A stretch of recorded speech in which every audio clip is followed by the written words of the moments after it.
probably think keeping a 430-ton airplane flying is just a physics problem. Think again. The real challenge starts when the plane's back on the ground. Consider for a moment the difficulties facing modern airports as they link and shrink our busy world. They are models of intricately coordinated organization, symphonies of managed chaos and unexpected change, as they send more people further, faster. Over 72,000 of us hurl ourselves into the air on thousands of planes every hour of every day, and safely land anywhere, from Anchorage to Zurich, in less time than it takes to read the Sunday newspaper. 50 years ago, it took more than a day to fly from Los Angeles to Japan. Today, a flight from LAX to the new Kansai International Airport takes less than 14 hours. Kansai features the latest trend in airport construction. It is built on a 5.6 million square foot man-made island in the middle of the ocean. Kansai is a response to the overwhelming need for more airport services in a place where encroaching urban sprawl and a lack of available land make a big, noisy downtown airport undesirable. It's a brilliant concept to look at. We think, well, wouldn't we rather land closer to the action, closer to where we really want to be? The truth of the matter is we want to land where we can get in and out and get the minimum hassle in terms of being able to move through the facilities. And Kansai certainly offers that. Workers spent 2 years reclaiming land from the sea as a foundation for the airport, filling a massive rectangular seawall with 6,357 million cubic feet of earth. They built a 2.3-mile-long, two-tiered access bridge for trains and cars. Plus, they included a hotel, shopping complex, observation deck, pedestrian walkways, administration buildings, street lamps, dozens of restrooms, and everything else you'd find in a small city. First conceived back in 1968, the facility finally opened in 1994 as Japan's first 24-hour airport, operating a 2.1-mile-long runway and an average of 319 flights per day. The usual array of security measures, gates, and ticketing counters are housed in a terminal designed to reflect the culture and architecture of the region. The concept of building offshore airports and airports in locations where you otherwise might not have expected them are becoming more and more the vogue. There are risks, of course, to building an airport at sea. Engineers expected Kansai to settle a little. Unfortunately, it is settling faster than engineers expected, at a rate of nearly 4 feet per year, and officials are scrambling for a solution. It hasn't been a smooth ride to Kansai from Kitty Hawk, but it has been an exciting evolution. Aviation and airports have grown together into multi-billion-dollar industries that do far more than provide planes with places to land. But that's how they began at the turn of the last century. The initial airports were little more than afterthoughts. They were grass fields that were out in the middle of farmers' pasture, little reception areas for passengers. Farmers' pastures were good locations because they were flat, clear, and the farmer usually had reliable weather information for the pilots. Partly as a byproduct of the First World War, air travel caught on more quickly in Europe than in the United States. Roads and railways had been destroyed, and often the easiest path from one country to another was by air. The war also produced experienced pilots. European governments subsidized airports in London, Paris, and Berlin, where large facilities were modeled on the grand train stations of the 19th century. Passengers merely walked from a large foyer out to a single gate or onto an open field. In America, a spectator sport full of daredevils would be transformed by the post office into a lucrative courier service for the mail. The airlines were getting a subsidy to carry mail in their very earliest stages. As a matter of fact, they really didn't want to carry passengers because they didn't have to feed the mail. They just put it on the plane. It was a simple process. It was also a deadly one, as ill-equipped pilots flew unscheduled routes through unpredictable weather. 31 of the first 40 pilots hired by the Postal Service in 1919 died in crashes within 6 years.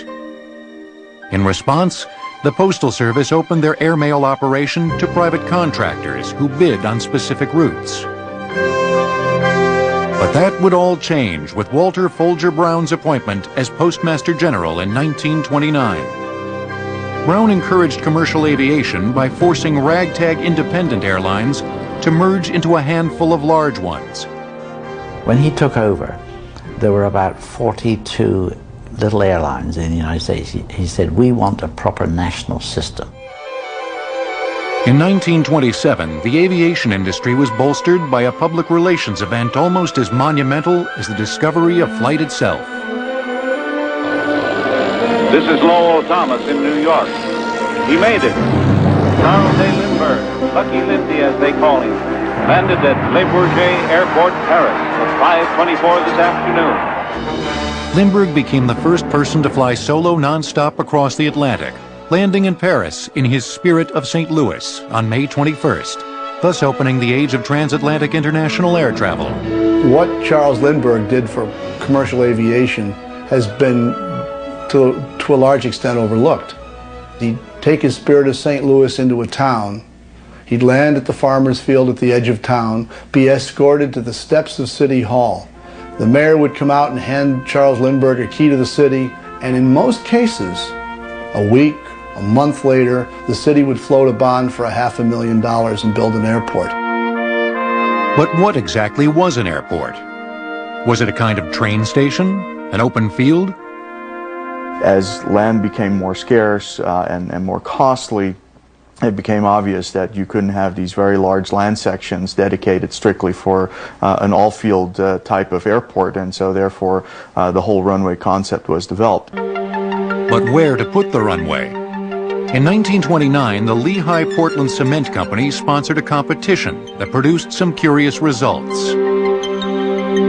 One submission had airplanes landing on runways suspended atop city skyscrapers.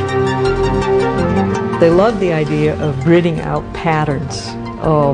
And so there's aesthetically wonderful patterns, stars, spokes. The designs that appeared in this airport competition are done by architects, for the most part, who had no experience in airport design and also never seem to have been hired since. Landing airplanes on top of skyscrapers may have been far-fetched, but landing them on water soon became commonplace. During the early 1930s, the epitome of passenger plane travel was the luxurious flying boat, an innovative airplane that used its smooth, reinforced underbelly to take off and land. All one needed was a few hundred feet of calm seas and a dock. In fact, the very first passenger airline actually started as a seaplane service in St. Petersburg, Florida. And in the early days, the seaplanes were very popular. Miami's Dinner Key became America's very first international airport, offering trips to southern international destinations on Pan American Airlines.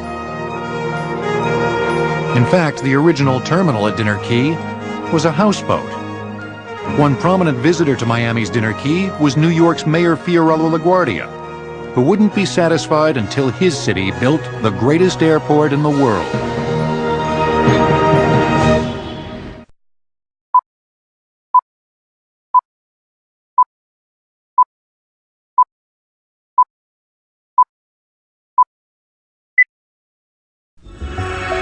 International passenger service was burgeoning in Europe between the wars. In Hamburg, Germany, for instance, an innovative brick terminal was handling 62 passengers a day when it was completed in 1929. Efficiency and organization became a keystone as architects built new airports in places like Germany, France, and England. This attention to efficient traffic flow is apparent at London's Gatwick Airport, which opened for international passenger service in 1936.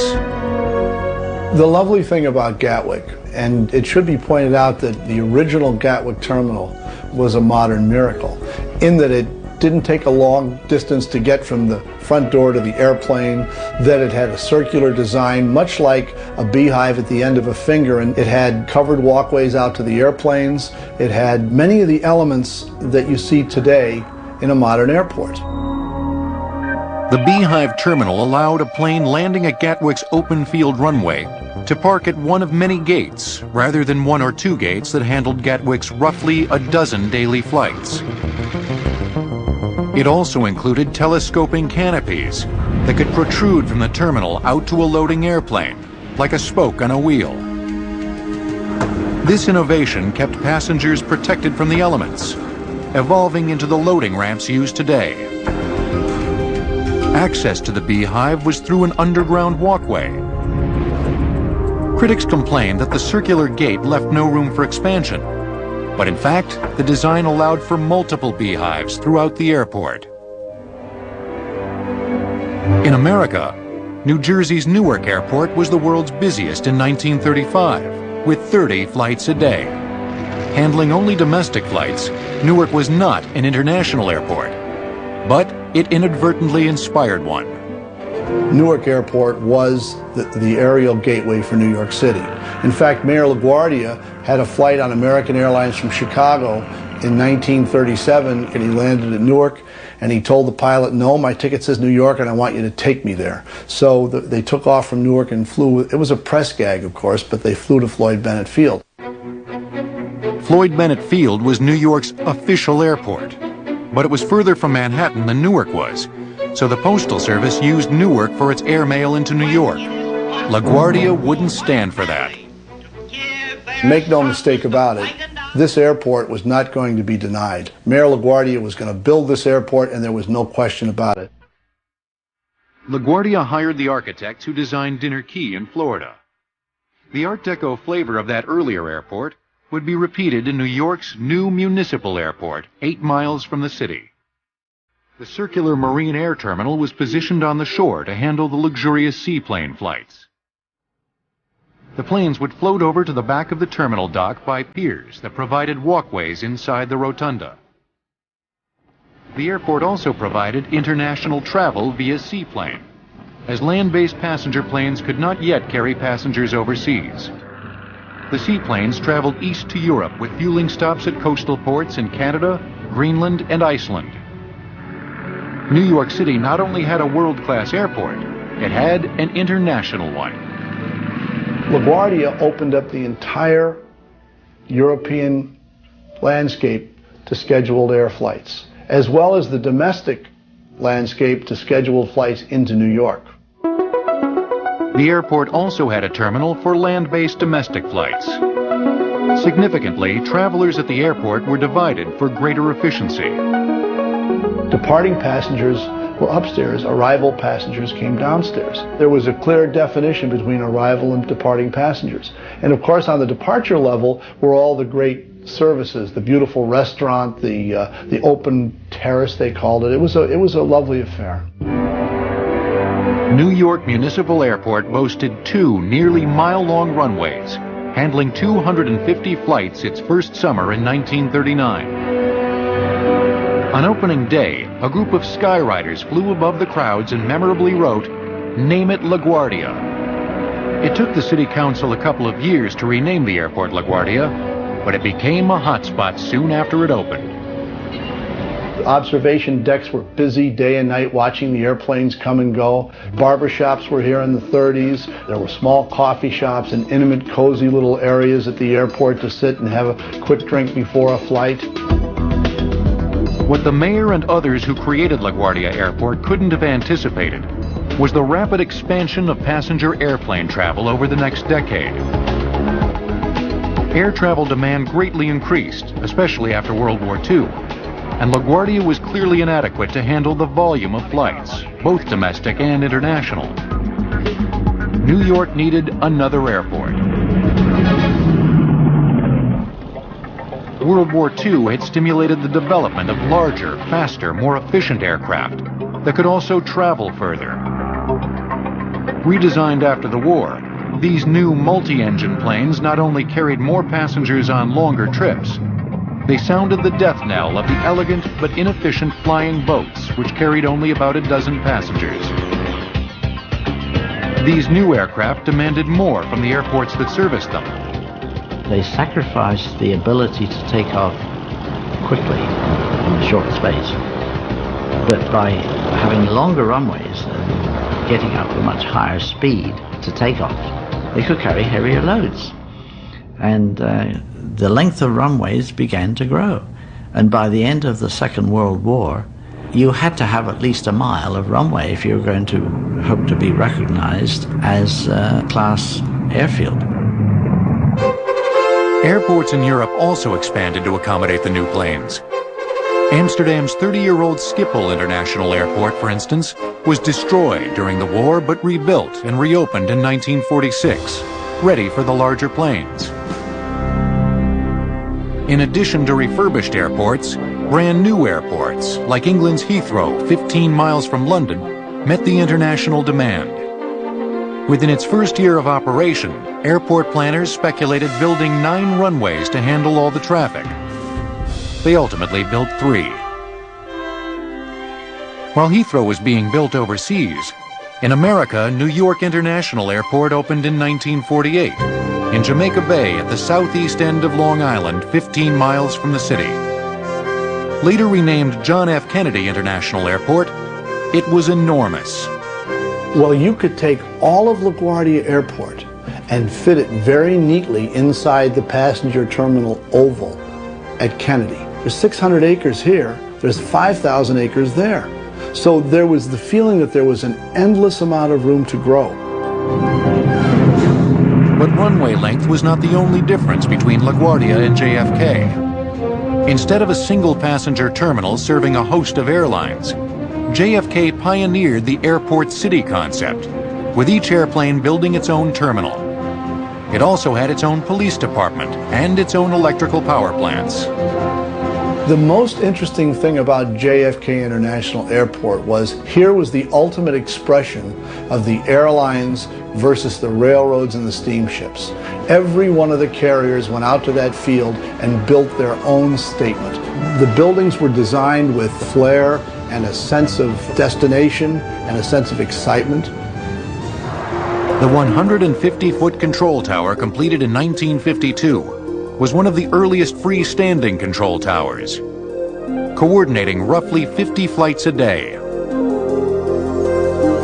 JFK was America's busiest international airport throughout the 1950s. But the introduction of passenger jet aircraft in 1958 meant bigger planes and more flights. Airports would have to adjust to the jet age.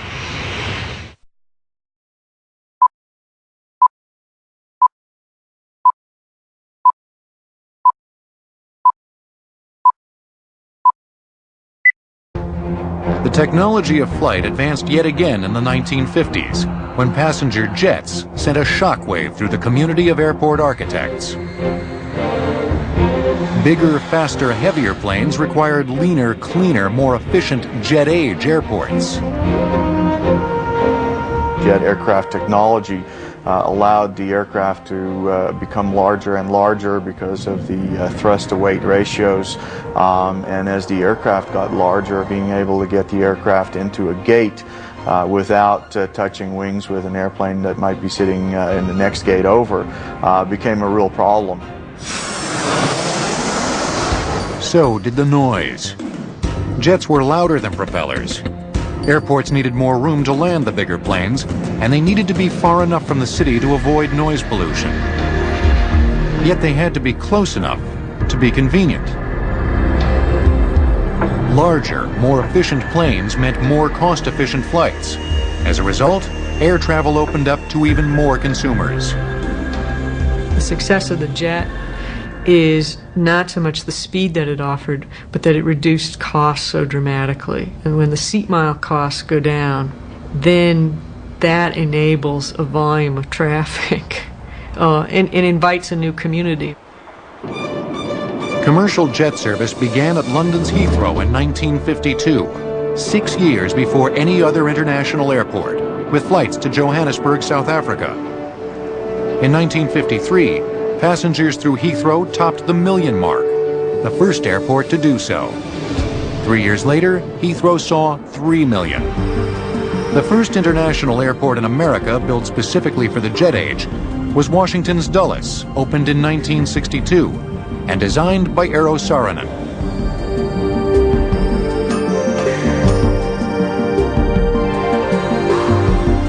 Three runways at Dulles were constructed of reinforced poured concrete, each over 2 miles long.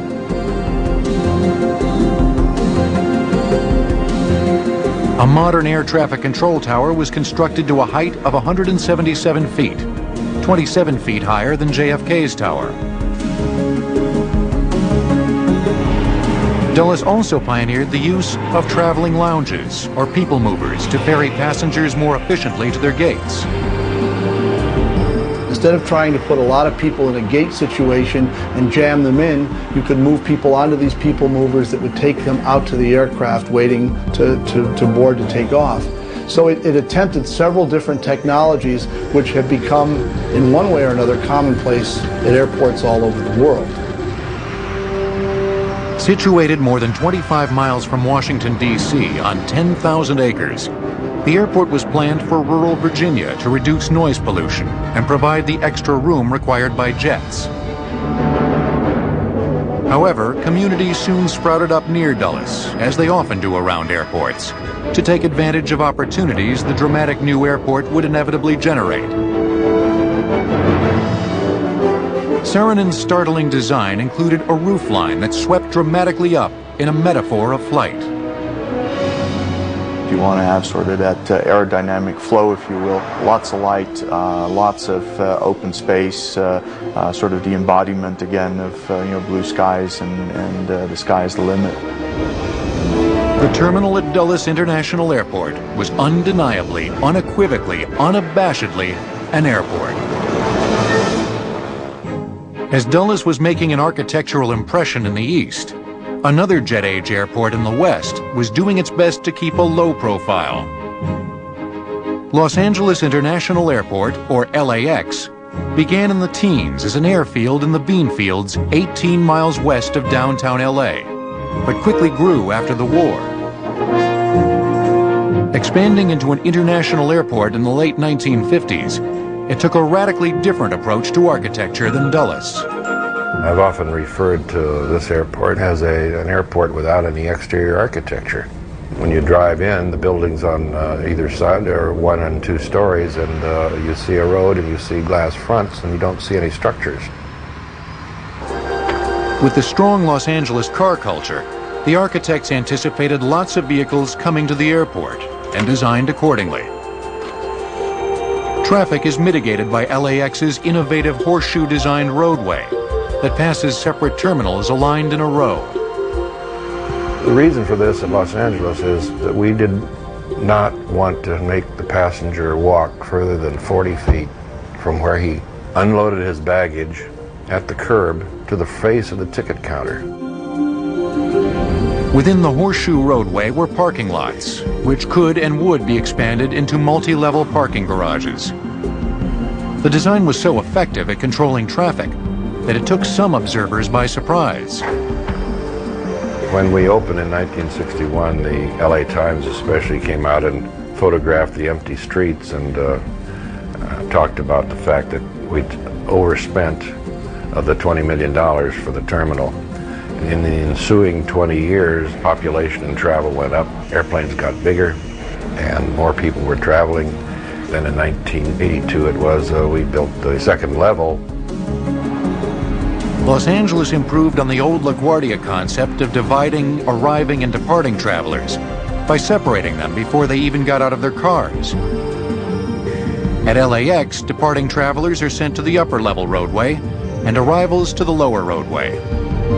Observers were once again surprised at the success of the scheme. So when we opened the new second level roadway, they were out again with the mobile units, but the story was that gee, we're sorry folks, we're not going to be able to come out here anymore and report on the traffic jams because there aren't any. But that was almost 20 years ago now, and we're back to the point where traffic is overloading the second level roadway.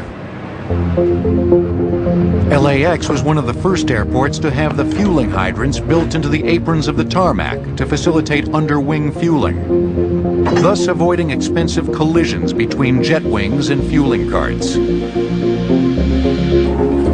LAX incorporated a cutting-edge baggage claim system built around the new carousel design. Luggage could now be loaded onto a conveyor belt that whisked it to a retrieval area, often arriving there before its owner did.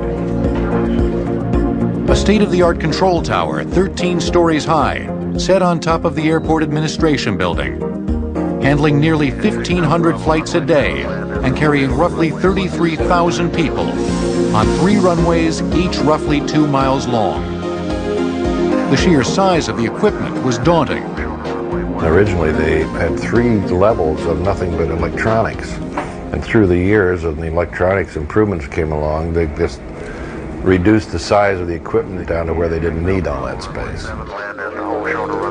After constructing a clean, efficient, subtle airport, the architects at LAX then planted an outlandish landmark smack in its center, whose main purpose was to symbolize the futuristic jet age theme of the airport.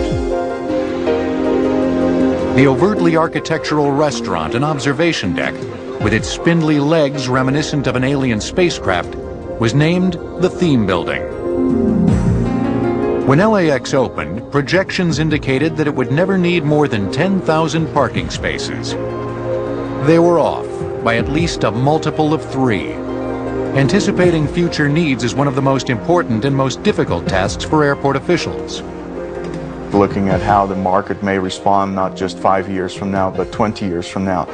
It takes a tremendous amount of money and a lot of planning and environmental work to build a new hangar. In fact, these days, just to add capacity to an airport, it takes almost 10 years just to build a new runway. The volume of air traffic is increasing at such a rate that planners can barely keep up. Over 635 million people traveled by plane in 1999. Up 22 million over the previous year. The importance of airport support facilities is greater than ever. Older airports must adapt or fail.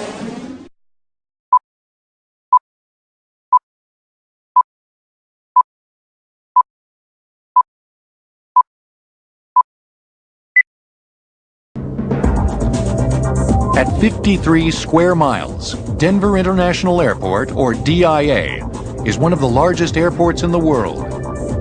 Completed in 1995, DIA is 6 times the size of LaGuardia and JFK airports combined.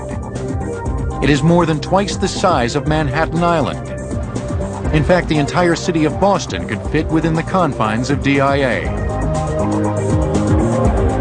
Approximately 23 miles from downtown Denver, it handles over 104,000 passengers each day, with over 1,371 flights taking off and landing on its 5 nearly 2.5-mile-long runways. One of the lines I heard that really defines that well is, how much metal can you pack in the sky? Constructing the massive airport took a roughly 10,000-person crew over 5 years. Situated on the plains of Colorado's eastern prairie, the task of leveling the land was an enormous job that encompassed shifting over 110 million cubic yards of earth. Runways were built in layers, and over 2.5 million cubic yards of concrete were used to complete runways, taxiways, and aprons.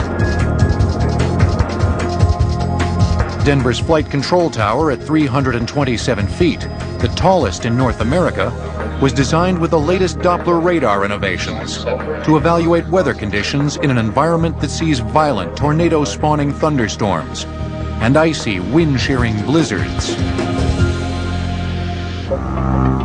DIA, like LaGuardia, divides loading and unloading passengers onto different floors to reduce congestion. Evoking the traveling lounges at Dulles, a light rail system at DIA takes passengers from their gates to the central terminal for picking up luggage and accessing ground transportation or parking lots.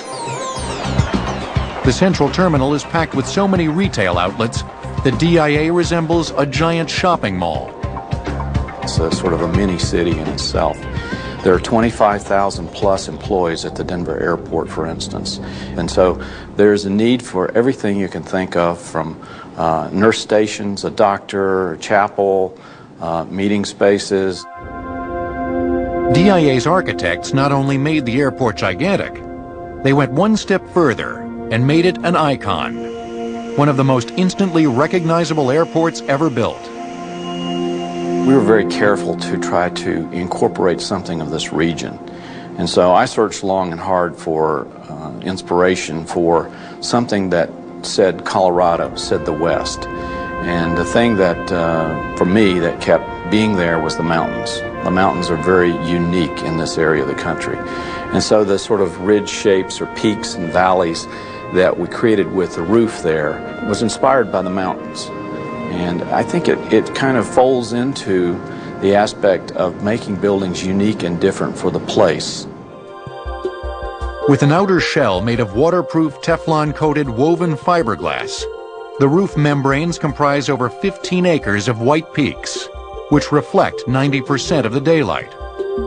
The remaining 10% of daylight sufficiently lights the interior of the terminal during the day. Amazingly, the roof membranes weigh less than 2 pounds per square foot, and neither conduct nor store heat. The airport cuts quite a profile alone out on the plains. Incredibly, despite its size and newness, DIA is already becoming inadequate. Some people complain that there isn't enough parking, and efforts have been made to increase the facilities. Others complain that it's too far from the city, and efforts are being made to design better access. Still others say it won't be able to handle increased traffic, up more than 20% since it opened its doors in 1995. Finally, some complain that there is always construction taking place. And not just at Denver, but practically everywhere. Airports never seem quite finished. One of the things that we have to keep in mind when we're designing an airport is that the life of the building is going to be over a long period of time, maybe 50 years, maybe longer. But over that 50-year period of time, we're going to see a lot of changes. And so to be able to create a building that has lots of flexibility in the future is paramount in the design of an airport. In Europe, expansion at 50-year-old Orly International Airport in Paris did not prevent the need for a brand new airport, which opened in 1974 as Charles de Gaulle International Airport. Anticipating jumbo jets in its design, de Gaulle nevertheless expanded in 1983, 1989, and again in 1994. Closed to commercial flights during World War II, London's Gatwick reopened in the 1950s to steady growth and expansion despite continuing as a single runway airport. Today, Gatwick sees roughly 30 million passengers a year through its terminals. Amsterdam Schiphol, which saw renovations in the 1960s, 1980s, and 1990s, also averages 30 million passengers a year. In America, JFK's airport redevelopment, the largest ever, will cost over $9 billion and includes a light rail system linked to the city's subway and railroad. New and renovated terminals will spruce up the aging facility. Dulles enlarged its main terminal, opened new concourses, and added gates to handle traffic, which rose 26% between 1998 and 1999 alone. Dulles is the fastest growing of the world's 50 largest airports. LAX plans to improve with freeway and railway extensions, a people mover, a new terminal, and more parking. LAX, like all airports, is imperfect. If you hang the name of the city on the airport and the airport's a stinker, the city will take the rap. It can be out in the country. Sooner or later, the city will show up around the airport and you'll have to deal with it. But from the get-go, the airport has to work. It has to be up and ready to roll. With all this activity going on, coordinating flights, travelers, and cargo, managing noise, expansion, and adaptability, you'd be surprised just how much your international airport is doing that you don't even know about.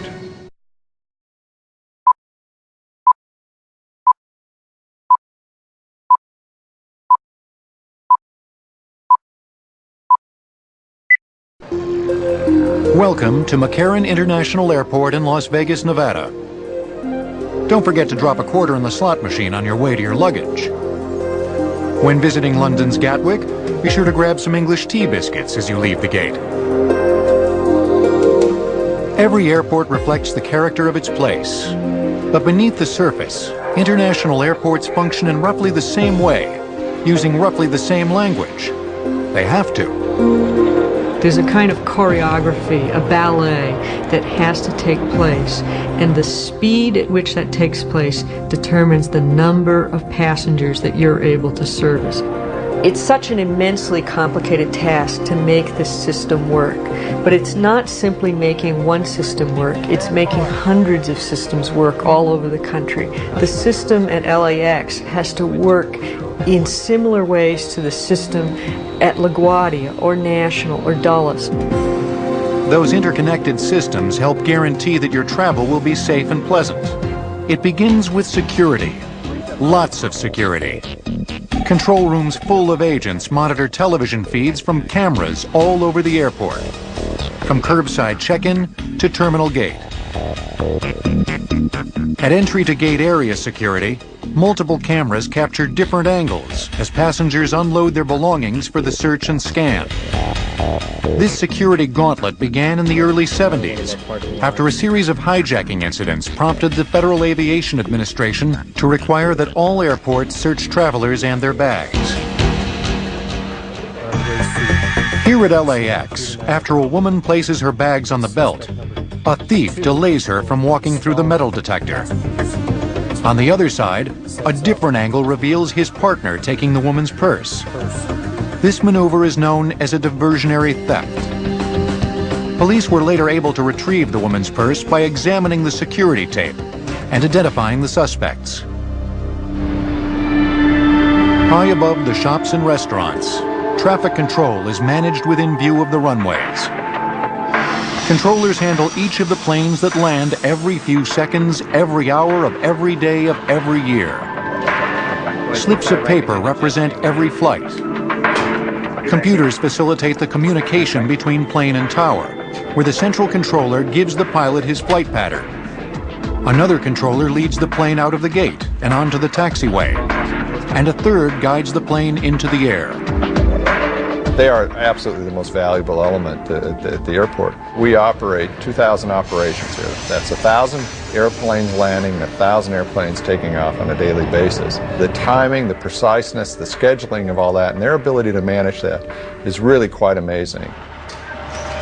Down on the tarmac, rescue operators rehearse for disaster. Airports have to expect the unexpected. Their efforts make airline travel one of the safest modes of transportation. Millions of people travel through customs every year at any given international airport.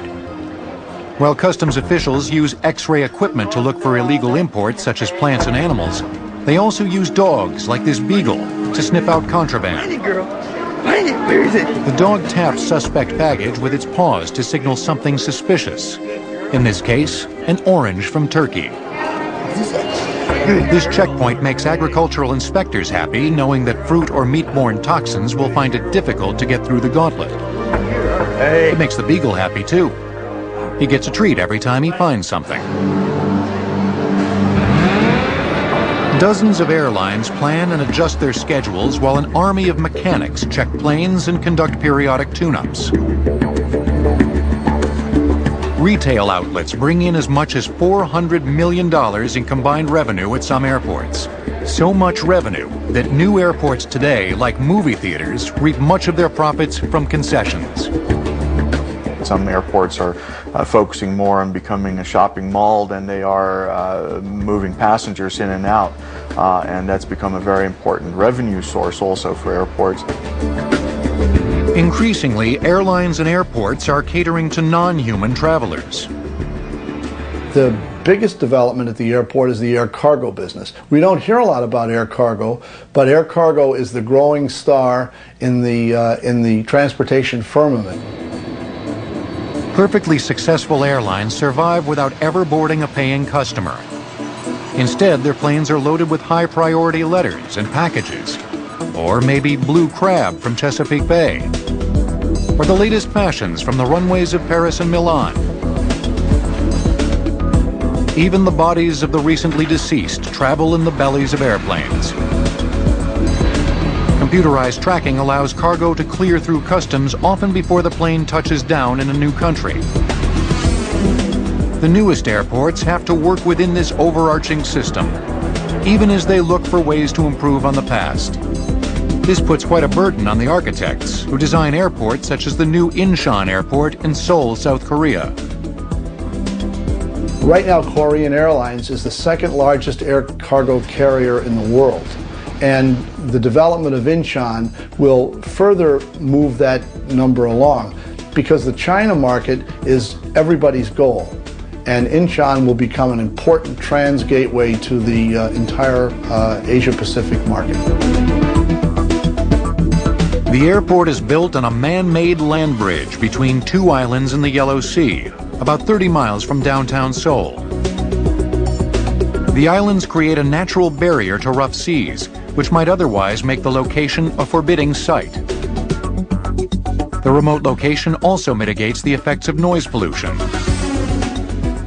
Fentress Bradburn Architects, who built Denver's airport, won a design competition to build the 5.6 million square foot central passenger terminal.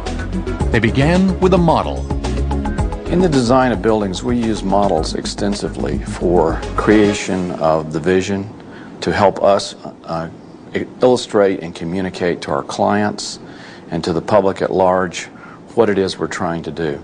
And they're particularly interesting and helpful whenever we have something that is unique in terms of its spatial quality or the form of the building.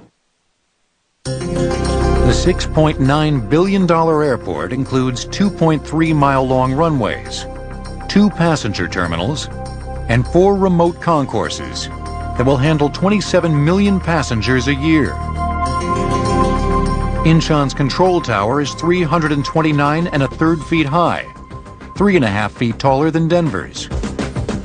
The new airport is within 3.5 hours flying time of 40 major metropolitan areas in the dynamic Pacific Rim. Undoubtedly, the airport's designers have left room for changes and adjustments, for nobody really knows exactly where advancements in technology and engineering are going to lead. Amazingly, the next leap may be straight out of the atmosphere and into space.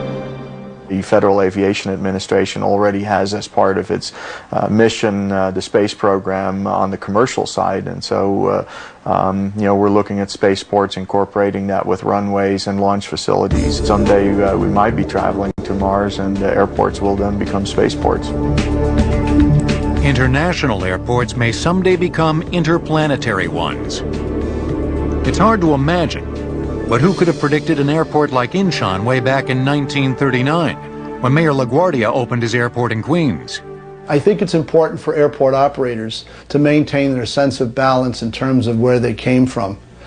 I think that the old facilities, the classic terminals, are constant reminders of where we came from. As international airports build and rebuild themselves, their architects must constantly reflect and reinterpret those innovations which have made airports of the past successful, adaptable, and efficient. No longer modified train stations, international airports have evolved their own style, their own majesty. They are the first exotic destination on our far-flung journeys.